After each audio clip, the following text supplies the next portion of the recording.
Greetings, readers of Game Zone. My name is Tom Caswell, and we are here with the Game Zone RoundTable. To my left is Tatiana. Hello. And to my right is Travis. How's it going? So, for our first topic, we're going to be talking about the upcoming PlayStation NEO and Project Scorpio, how that's going to affect the industry as a whole, and how this may be the start of a brand new console generation. So, obviously, the PlayStation 4 so far has been the head of the curve, even though Microsoft has done everything in their power to catch up. Hasn't really helped too much. Do we think with the leaked specs of the PS4 NEO and what we think Project Scorpio is going to be, do we see Microsoft taking the lead after these two consoles have dropped? I personally don't know if they'll take the lead, mostly because releasing the Xbox One S, especially so close to the Scorpio, I think it's just going to confuse a lot of people. I mean, I can't imagine there's a lot of people that are going to buy both, because then there'll be three whole Xbox One generation consoles. Mm-hmm.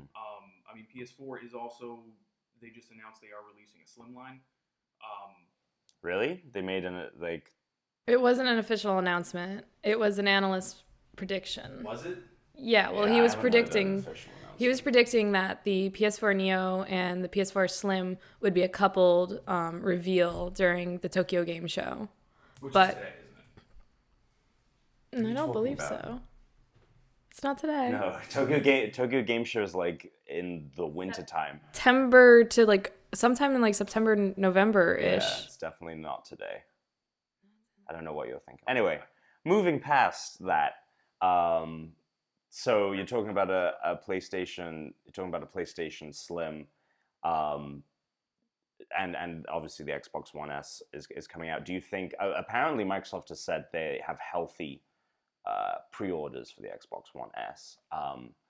Yeah, how do you think that's going to affect Project Scorpio in any way? I don't think so. I think there's a lot of people that are probably just gonna wait. Mm-hmm. Primarily the Project S. Personally, Xbox One S or Project Scorpio. See, this is the confusing thing Yeah. about the branding, is that there's an S in the title, and there was an article that was posted online the other day where they were talking about Project Scorpio, but they kept referring to it as the Xbox One S. Yeah. there are a lot of people that still think that they're the same thing. Well, it's going to become the Wii U all over again. Well, I'm going to go buy my grandchild this Wii. No, Grandma, it's the Wii U. No, I got you the Wii. It's the new one. And I mean, the confusion does come from that Project S, from Project Scorpio, from Xbox One. Like, maybe Microsoft is mixing up their branding a little bit by including too many S's. Yeah. But, I mean, if the question is, will it affect sales and will it turn the tables for Microsoft? I don't know, because Microsoft has done everything to get everybody back, and nobody wants to come back. They're just, we bought a PS4 because, too much, yeah, but everybody who's been invested into a PS4 won't suddenly jump ship and be like, oh man, this Xbox One S, I need it. I mean, the biggest thing that Microsoft has going for them is that Project Scorpio, as far as they say, will be compatible with all the previous games that they've released for Xbox One, whereas the PS4 NEO, all of the new games will have to come with a brand new mode. Mm-hmm. I mean, it's unconfirmed. It's entirely what's been rumored. For the NEO, we are working off of rumors, basically, but they'll have a, I don't know if they call it the NEO mode. I can't recall what the term is. That's what it's referred to in the in all the leaked reports. And having two modes for it, you have to wonder, okay, so are all the developers going to have to go back and offer a NEO mode for all these games if we want to see them running very well in VR? Because did they say that normal games can run on the PS4, but as of a certain date, everybody has to have, every developer has to include two versions of its game, right? Yeah, I mean, I think it's reported that from October, every PlayStation 4 game has to have a NEO mode, which hints at the fact that they're going to release the NEO in October. Yeah. But that's a strain. I think as a consumer, you'd have to really look into that and see whether or not your games that you previously purchased will be able to be used on the Neo. And if not, then yeah, sales for the Xbox One could grow exponentially, because people could be like, well, you know what? I don't want my entire game library to be suddenly thrown out the window just because of this. What if I like this little indie game? What if those devs don't have the opportunity to give me a PS4 NEO update and I want the PS4?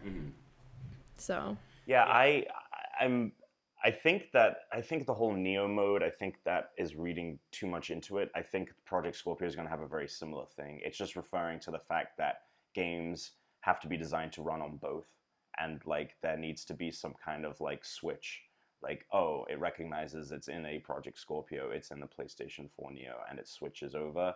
Yeah, I don't think it's going to turn the tide. That I think that Microsoft and Sony are in this interesting kind of cat and mouse, waiting for them to. They seem to be doing two completely different things. Like in terms, as you know, we saw that at E3. Their two shows were both awesome, but completely different. And I think Sony was waiting to see Microsoft announce their thing, and you know they gave a little taste, and they said 6 teraflops. They're talking about 4K in VR, and I think Sony, I mean, obviously not going back to the drawing board if they're going to release this thing in October, but because the Neo is reportedly more underpowered than whatever Scorpio is, and so I think Sony's played it smart. Like this entire generation, like they haven't really made a misstep, and I don't think they're going to soon. And I think that the Neo is going to. I think Project Scorpio has very lofty goals. It wants to run, Todd Howard comes out and says we want a console that can handle Fallout 4 in VR on a console. Like I don't know if that's actually going to happen anytime soon, even with Project Scorpio.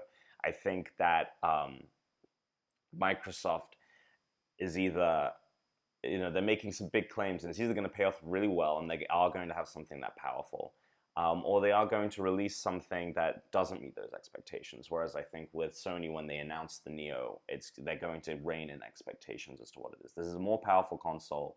It's not like a super high-end PC, which, Project Scorpio sounds like the second coming. But yeah, I think Sony's still going to be champion at the end of the day, once the dust is cleared and once we get our hands on both of these consoles. What they really have going for them is that they didn't announce 2 consoles a year apart. Because I believe there was one developer that went onto the internet on Twitter, and he said, oh, well, the Xbox One S was obsolete the moment Project Scorpio was announced. Yeah, I mean, it depends again on like how much Project Scorpio is. If it is just $100 up, what is it, $299 I think for the Xbox One S base, the 500 gig. Like, say it's $399 for Project Scorpio, and you've got to start thinking, because the Xbox One S is $399 if it comes with a 2 terabyte hard drive, and I don't think Scorpio is gonna come with anything less than 2 terabytes. So Project Scorpio, either they're going to drop the price of the One S by $100 next year, or Project Scorpio is again a $500, maybe even a $600 console. It does depend on that price gap. But if it's anything less than $100 between the two, then why the hell would you buy an Xbox One S? Unless Project Scorpio is ugly. Even though then, if you look further back, like if you look at the PlayStation 3 generations and the Xbox 360 generations, Microsoft, every time they released a new iteration of the Xbox One, or Xbox 360 rather, they kind of would have a special sale or like drop the price a little bit eventually, and the newer consoles would be a little bit more expensive than the older one, right? Sony would release like a slim PS3 Slim, and they would maintain the same price of the PS3. Right.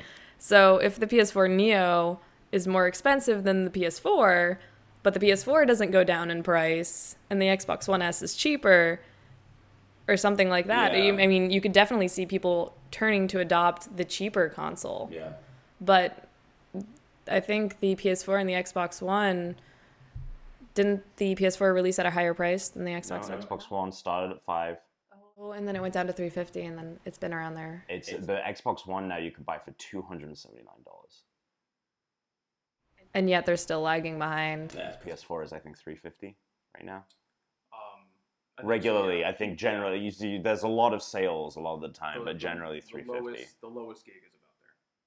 Yep, there's 500 gigs for $350. So obviously, there's no denying that the release of these games kind of marks, a change from how things have happened before. Usually, it's a 6-7 year period between consoles, and that's very unusual for technology. Tech usually is jumping. You get new releases. You upgrade your phone every year. Well, that's for console generation, but the Xbox 360 had like 8 different versions within its shelf life. True, but like they weren't an Xbox 360, like the original Xbox 360 ran a game exactly the same as whatever the last release, the E or whatever it was called. The hardware wasn't necessarily, the games looked and ran exactly the same. These are new platforms, and there is going to be a difference in quality between playing something on a Neo to a 4 or playing something on Scorpio to a regular Xbox One.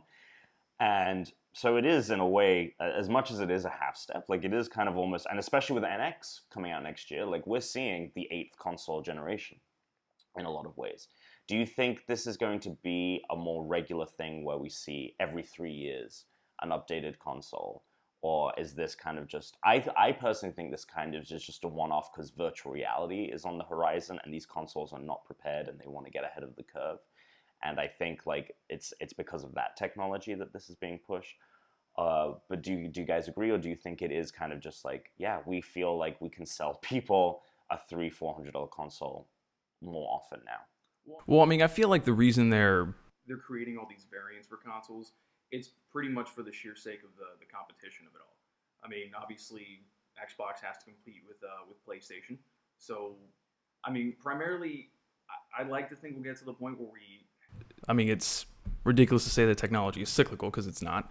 But I feel like eventually they'll be able to give us a console with everything that they're promising, like something with the Scorpio, with the Neo, and just release it, and they don't have to keep releasing these little one-offs. Mm-hmm.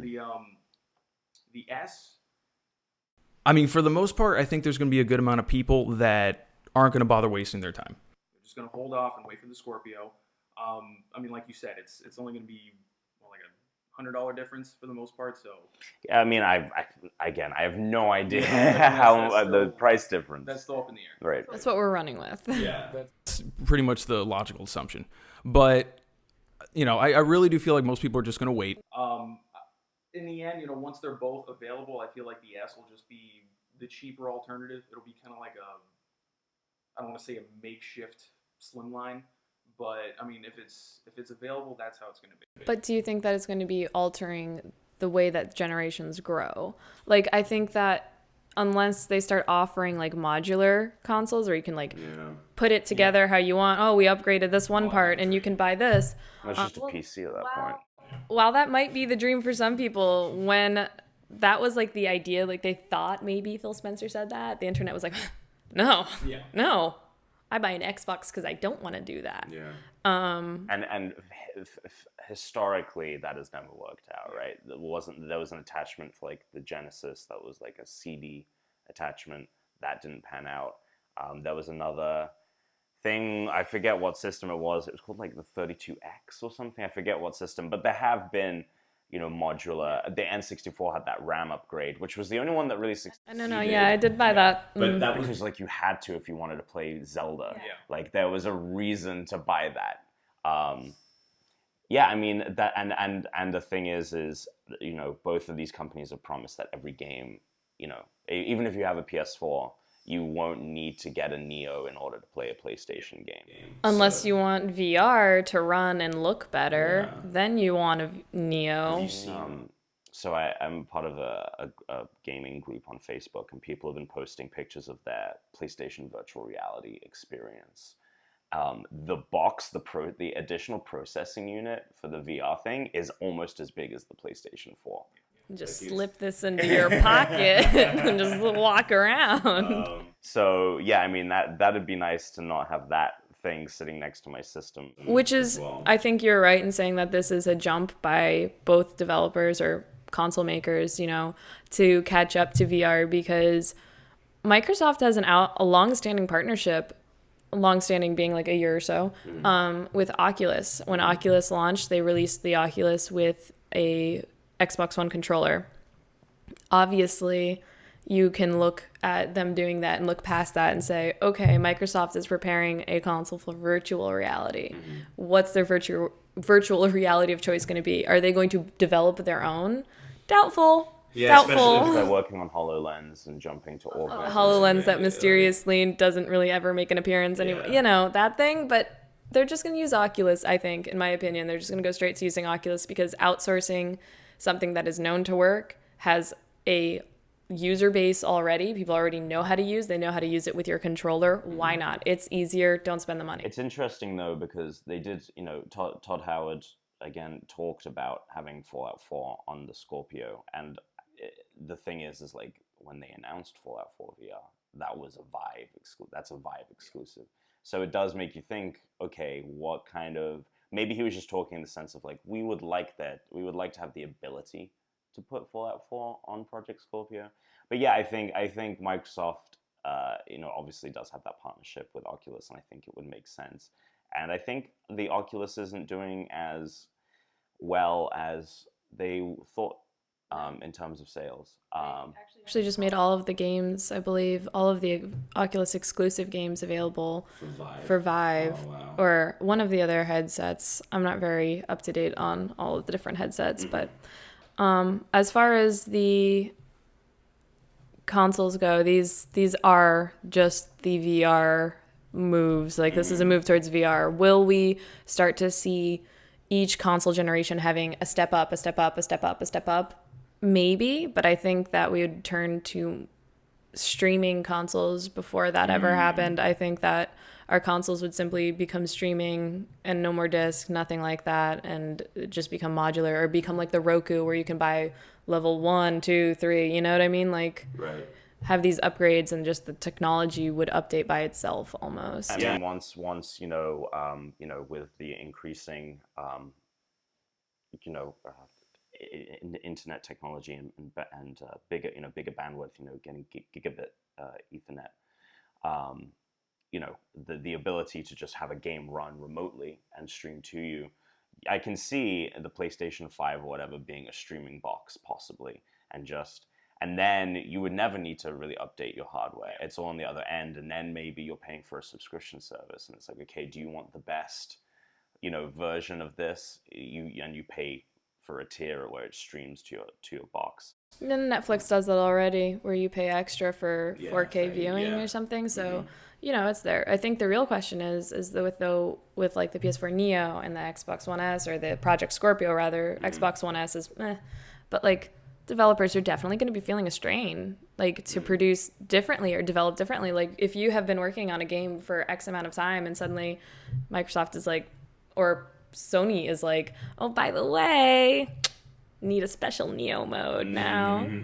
If you want to see it on this console, I mean, what do you do then? Do you say, okay, guys, I know you were working on this, but let's just rein it in a little bit. You go work on this little update over there. And I mean, how much money are these developers going to have to put towards developing an update? And if they do that, what does that mean? Does that mean we're going to see even more delays? Because this is the generation of game delays. Yeah. This is like, oh, the game's coming out here. Just kidding. It's going to get delayed about 3 more times. I mean, Uncharted saw delays. No Man's Sky has seen multiple delays. Mirror's Edge Catalyst saw delays. Witcher 3 saw delays. Almost every single game has Fallout seen. is like the only game that like announced and like came out. That's because they announced it when they were like, we're already almost done. Yeah. So Release dates have just become a rough estimate. they've become Blizzard. Every single company has become Blizzard, where they're like, we won't give release dates anymore, but we'll say around this time of year. Yeah, I mean, I've heard multiple things. I've read multiple things. Some developers hate it. Some developers think this is terrible and that it just puts a much bigger strain on things. Some developers say it's great. It's great. This is exactly what we want. This is exactly where the gaming industry needs to go. Um,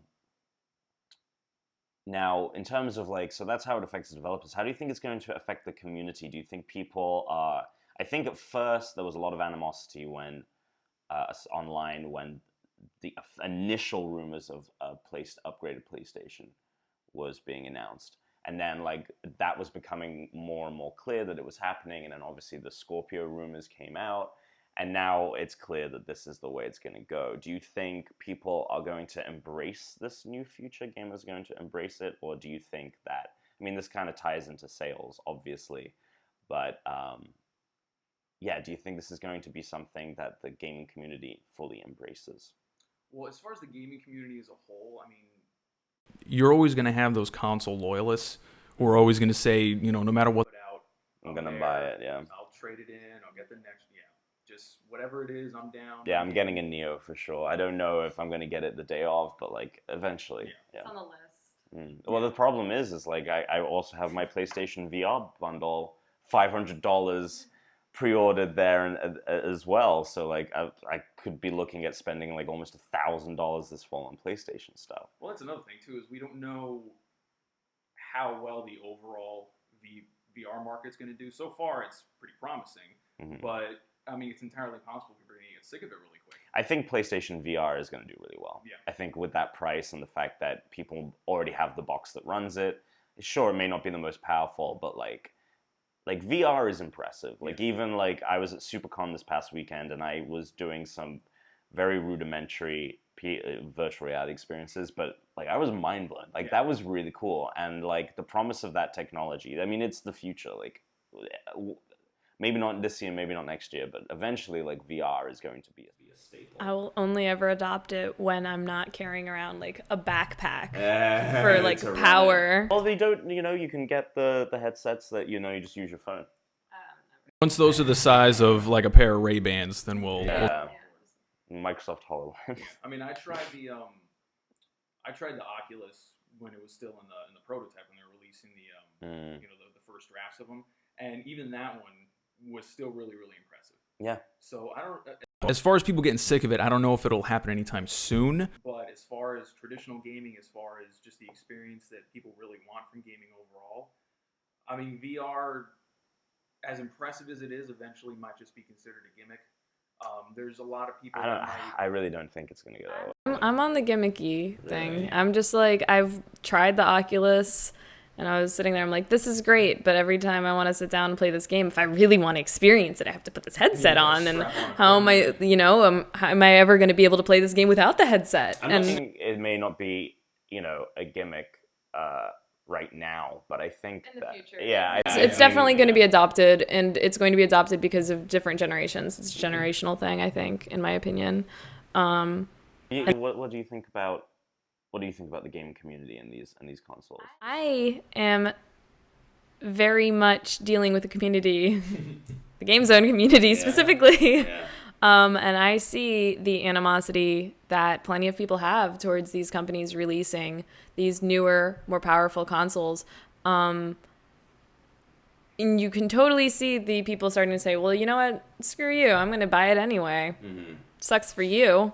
But it's almost as though this is the first time they're experiencing Sony or Microsoft offering a different console 3 years after their original console release. Like, I want to say this probably happened every single console generation. Every single time one of the developers were like, here's the Xbox One Elite, or no, not Xbox One, Xbox 360 Elite, here it is. Here's the PS3 Slim. And I think the Slim maybe had a better adoption rate just because the PS3 Fat was just so fat. It was so big, and it was like, how do I shove this into my like TV stand? Oh, I also remember the regular PS3 also was backwards compatible, which the Slim lost as well. Yeah. So those fat PS3s like sold for a while, and when they buy them, some people still look for that so they can play their PS2 and PS1. I had the PS Fat. Yeah. I had it. It's a good name. They should have just stuck with that.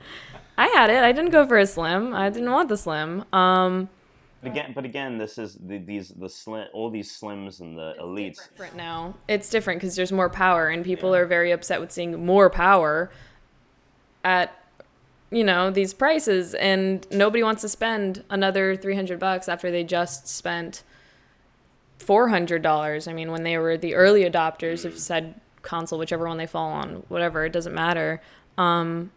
I think that it's going to be just like Modern Warfare or Call of Duty games where people are like, no, they talk crap, and then they're just like, yeah, but I pre-ordered it online. Like, I pre-ordered it like last week, probably like maybe on the day of E3 when they announced it, but I'm not going to tell you. Speaking a side note here, speaking of pre-ordering things on the day of E3, as soon as they announced those colored controllers, the customizable ones, I ordered one. However, I went to that mall yesterday that you recommended. I bought this shirt, there's a little Microsoft kiosk, and they had the new controllers, and I was like, ooh, I'm gonna play with it. They feel really cheap. It feels really cheap, especially compared to the Xbox One controller, especially compared to Is it because it's really light, or is the plastic? It's super light, super plasticky. And I think that's just because they had to keep costs down, because they're custom. But is the back grippy? Yeah, the back's got grip, but it feels cheap. It does feel cheap. Now, it didn't have batteries in. That does change the heft. But it's still, I think even with batteries, that thing is I've never purchased special controllers. Mm-hmm. They just did such a good job. No, they're pretty. I look at them, I'm like, yeah, that's pretty, but it's the same price as a game. Even more so. And $80. And I'm not doing it. That's it. That's the simple. It's just like, there. Do I want a game or do I want somebody to play with me? The game. I want a game. So, will you be getting a PlayStation 4 NEO this fall? I think so. Yeah. I mean, granted, if I can afford it. Do you have a VR? Are you planning on getting PSVR? I do not. Okay. I'll let the VR wave kind of pass over me for right now. Mm-hmm. Just kind of see how it runs. The NEO. I mean, I was talking about console loyalist before. I've always been PlayStation, so I'm probably going to go with the NEO. I'm definitely not going to get an S and then upgrade to a Scorpio later. Mm-hmm. You know, especially if I'm not even 100% sure how the Scorpio is going to turn out. I mean, the $299 price tag is pretty appealing, but that's about it. It's not enough to get me to switch over to Xbox. So I'm going to go NEO. Okay. And then, obviously, you're an Xbox lass. Are you getting a 1S? Are you getting a Scorpio? Really depends on what deals they run. If they have something good for trade-ins for your original Xbox One, then maybe. Do you think... I don't want to spend all that time I spent downloading my games ever again with the patches. I don't want to do that. Yeah. That is just not something I'm looking forward to. So, if anything, I would wait for a Scorpio. But the Xbox One S is... I want it. I look at it and I'm like, oh, you're cute. It is also a slightly more powerful console. Yes. It will run games better than the regular Xbox One. Yes, and that is the most enticing part because I come from, I played on PC for a really long time and power is just, with PC, you just sit there and you get obsessive with your power. Yeah. And it's like, what graphics card are you running on? Yeah.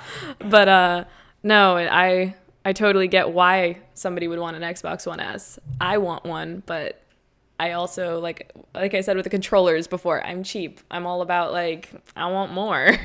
So for me, it all depends on what deals they're offering. And if they're not offering any, then I'm not going to bite. You think that the companies themselves, Microsoft and Sony, are going to offer their own trade-in programs? I know traditionally that's not how it's done, but I think that with how much backlash there has been, obviously that would go a long way into helping customers. You don't think? Doubtful. Totally doubtful. If anything, it would be through GameStop or whatever, wherever you live, whatever game store you have that's the most prevalent. It would have to be specifically through those. And I'm gonna say, Microsoft's last Xbox Wire statement that said that the Xbox One S was selling well, they included a quote from the GameStop somebody from GameStop, one of the executives, and it makes me feel like, you know, these guys are really good on really good terms. Like if they're like, you know what, let's reach out to GameStop to see how Xbox One S is selling. If they're already doing that, you'd have to assume that hopefully, and this is like a hopefully, this is what I would like to see, that they're saying, what can we do to drive up sales? And if they were saying, you know what, great trade-in values for Xbox One, for Xbox One S, I can see that people would just run to the store with their Xbox One, like, take it, give me. They would do that, you know? But I don't know. We'll see. We'll have to wait and see. Anything else you guys want to mention real quick that you have to say about either of these consoles? No, as long as it runs my BioShock remaster, I'm fine. Excited. Well, thank you everyone for watching. This was GameZone Roundtable. If you have any thoughts, please leave a comment below. Obviously, stay on GameZone.com and our YouTube channel, youtube.com/GameZone. You can watch all of our E3 recaps that we did if you have no idea what we're talking about. We do have a Microsoft recap that goes into Project Scorpio. So yeah, thank you for watching, and we'll see you next time. Thank you.